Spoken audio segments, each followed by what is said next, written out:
Okay, चलिए मौर्य साम्राज्य से शुरू करते हैं। मौर्य के इतिहास के लिए अधिक प्रमाणिक माना जाता है विष्णु पुराण, ठीक है ना। आंध्रों के इतिहास के लिए अधिक प्रमाणिक माना जाता है मत्स्य पुराण। मौर्य काल में सदैव राजा के पास रहने वाले विष परीक्षक वैद्य को कहा जाता था जांगलीविद। शासक जो मौर्य राजवंश से संबंधित नहीं हैं। अग्निमित्र। अशोक के स्तंभ में लेखों के लिए पत्थर निकाला जाता था चुनार से। अशोक का शिलालेख जो धार्मिक संश्लेषण समन्वय के बारे में कहता है, 12वां शिलालेख। सम्राट अशोक ने अपने राज्याभिषेक के बाद कलिंग पर विजय प्राप्त किया था 8वें वर्ष में। प्राकृत भाषा के पोषक थे सातवाहन वंश। कला के लोक पक्ष को अधिक प्रोत्साहन मिला सातवाहन का।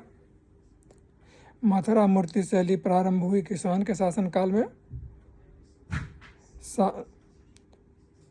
चंद्रगुप्त मौर्य वे शासक थे जिन्होंने गिरनार क्षेत्र में जल संसाधन व्यवस्था की ओर ध्यान दिया।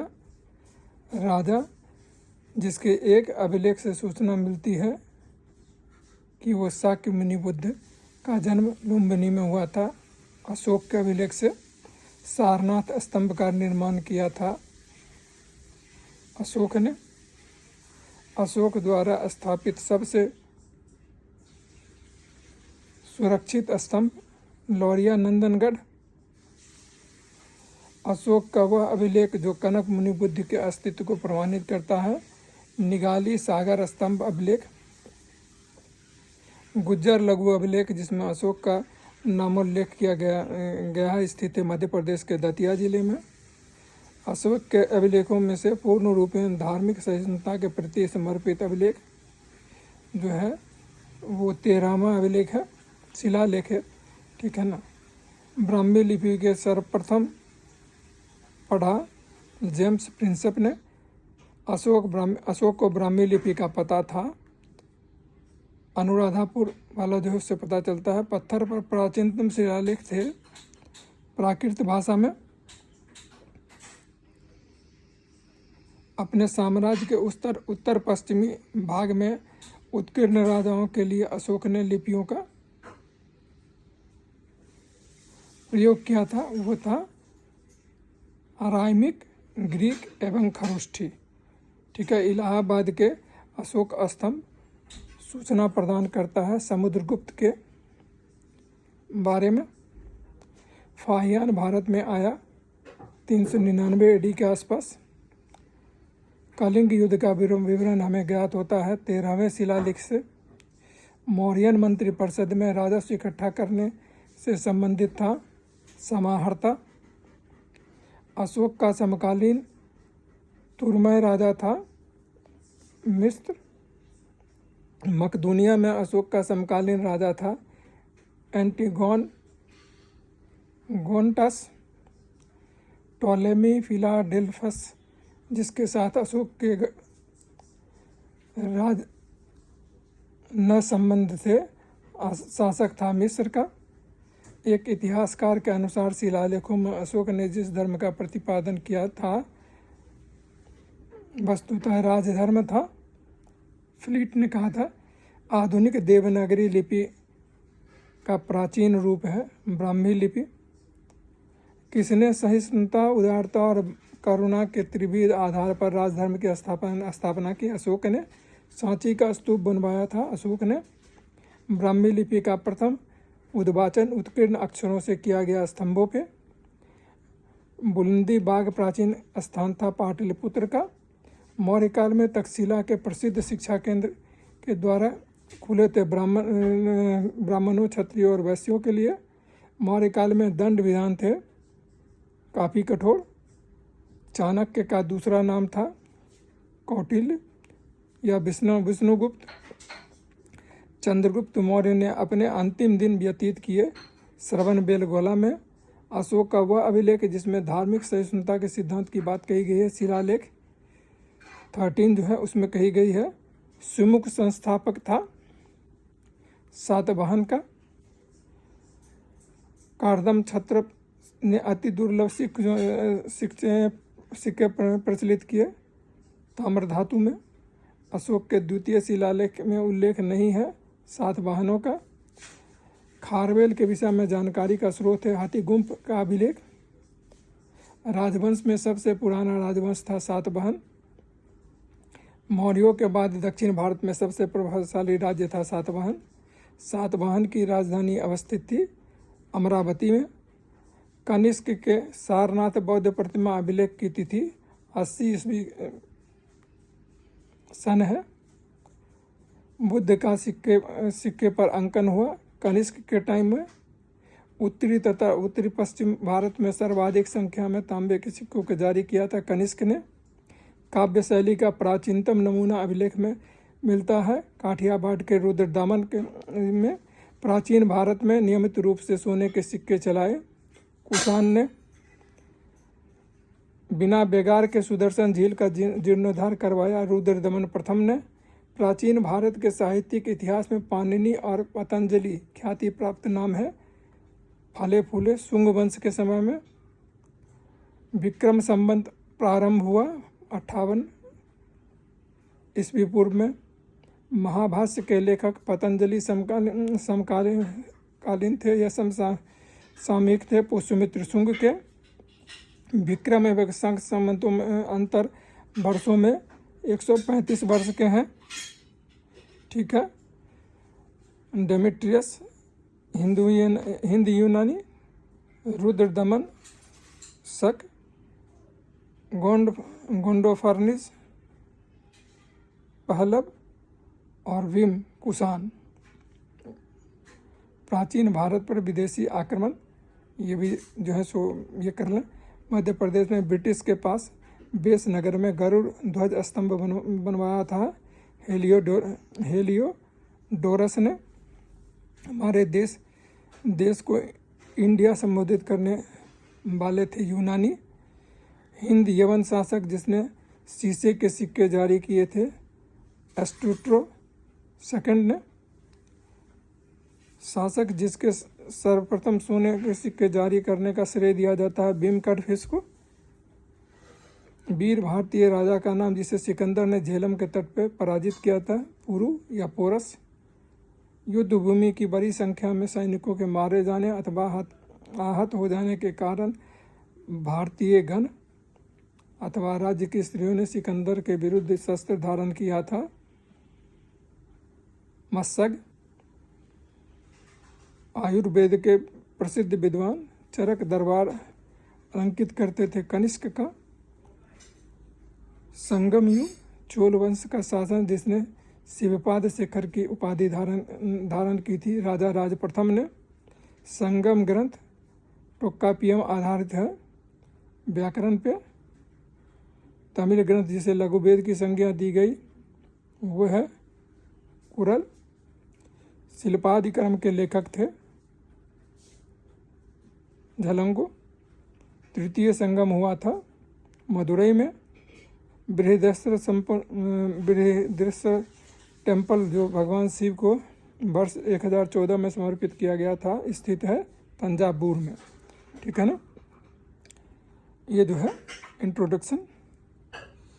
इसके बाद जो है सो दक्षिण भारत का भी जो है सो कुछ चोल चालुक्य पल्लव इत्यादि से रिलेटेड कुछ चीज़ जो है सो इसी में समझ लेते हैं।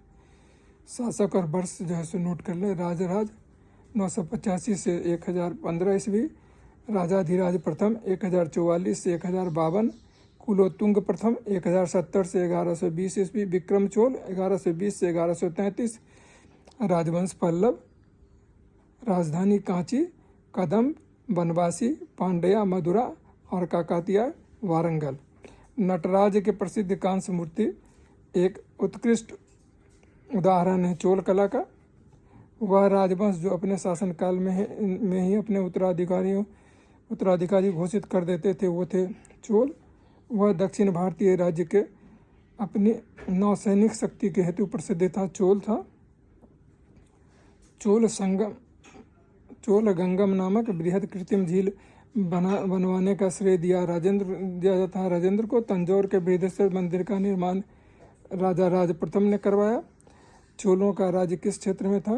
कोरोमंडल तट, दक्षिण के कुछ भाग। चोल शासक के शासनकाल में बारियम उद्यान प्रशासन का कार्य दिखता है, टोट्टाबारियम। चालुक्यों की राजधानी थी वातापी। चोल राजाओं के स्नानागार एवं भोजनालय का प्रबंध देखते थे स्त्रियां तथा पुरुष दोनों।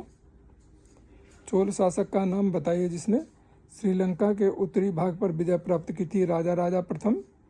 चोल साम्राज्य के अंततः समाप्त किया गया मलिक काफूर के द्वारा। वह चोल राजा जिसने श्रीलंका को पूर्ण स्वतंत्रता दी और सिंघल राजकुमार के साथ अपनी पूर्व पुत्री का विवाह कर दिया था। कुलोत्तुंग फर्स्ट ने 72 व्यापारी चीन में किसके कार्यकाल में भेजे गए थे? कुलोत्तुंग फर्स्ट के कार्यकाल में। दक्षिणी भारत का प्रसिद्ध टोक्कापियम का जो युद्ध है चोल एवं राष्ट्रकूटों के मध्य। चीनी यात्री जिसने चालुक्यों के शासन काल में चीन एवं भारत के संबंधों का विवरण दिया, हुएनसांग। जिसका वंश द्वारा प्राय महिलाओं को शासन में उच्च पद प्रदान किया गया, चालुक्यों के द्वारा। मत विलास प्रहसन के लेखक थे महेंद्र वर्मन। 3री शताब्दी में वारंगल प्रसिद्ध था लोहे के यंत्रों और उपकरणों हेतु। संस्कृत के कवि नाटककार कालिदास का उल्लेख हुआ पुलकेशिन सेकंड के एहोल अभिलेख में। एक चालुक्य अभिलेख की तिथि अंकन में शक संवत का वर्ष 556 दिया हुआ है। इसका तुल्य वर्ष है 624 ईस्वी। प्रसिद्ध संस्कृत लेखक दंडनी अलंकृत करते थे पल्लव की सभा को। पल्लव राजा किसकी उपाधि राज सिंह थी? नरसिंह वर्मन सेकंड की। ठीक है ना। तंजौर का बृहदेश्वर मंदिर बना था राजा राज के शासनकाल में। दक्षिण भारत के समुद्र के गुप्त के समकालीन नरेश थे धनंजय। ठीक है ना। उनका राज था कुशलपुर। नीलराज उसका राज था अवमुक्त। उग्रसेन उसका राज था पालक्का और विष्णुगुप्त उसका राज था कांची। राजवंश और राजधानी पल्लव का राजधानी था कांची में, पांड्या का मदुरई, यादव का देवगिरी और काकातिया का वारंगल। मंदसौर प्रशस्ति उपलब्धियों का विवरण प्रस्तुत करता है कुमारगुप्त फर्स्ट। शक विजय के संदर्भ में सबसे सबल प्रमाण नरेश की रजत मुद्राएं में है चंद्रगुप्त सेकंड के। रजत सिक्के जारी करने वाला प्रथम गुप्त शासक था चंद्रगुप्त द्वितीय। और भारत का नेपोलियन के नाम से जाना जाता है समुद्रगुप्त। शक विजेता जाना जाता है चंद्रगुप्त द्वितीय को।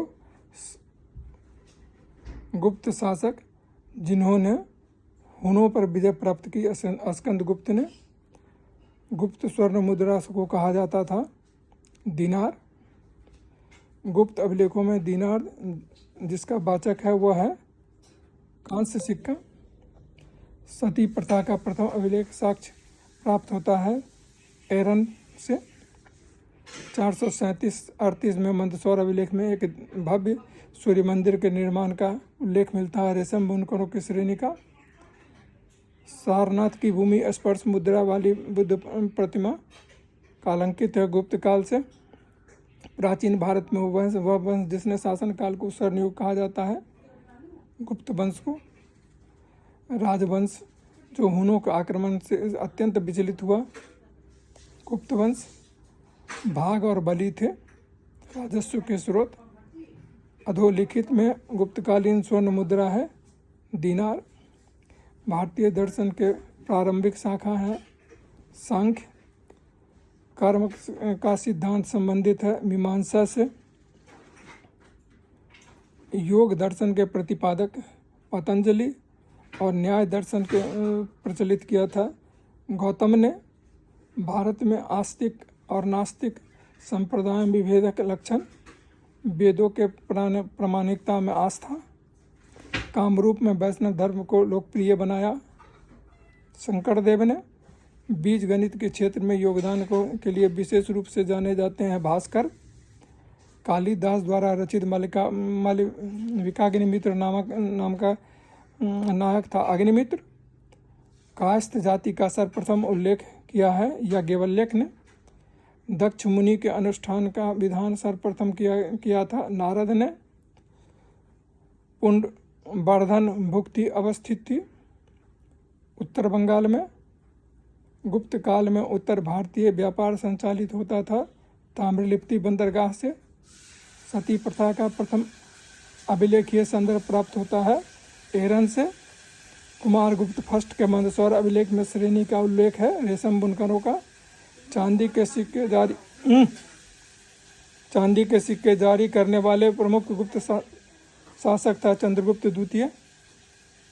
समुद्रगुप्त के प्रयाग प्रशस्ति वाले स्तंभ पर किसका लेख मिलता है जहांगीर का। वह गुप्त शासक जिसको पहली बार अभिलेख जारी करने का दायित्व दिया जाता है समुद्रगुप्त। गुप्त शासक जिसको भारत का नेपोलियन कहा गया है समुद्रगुप्त। अब इसके बाद शुरू होगा गुप्तोत्तर काल, उसको हम लोग दूसरे चैप्टर में लेंगे। इतना जो है सो अभी के लिए काफ़ी है, इसको सुनिए और प्लीज़ सब्सक्राइब कीजिए, ठीक है। Thank you very much.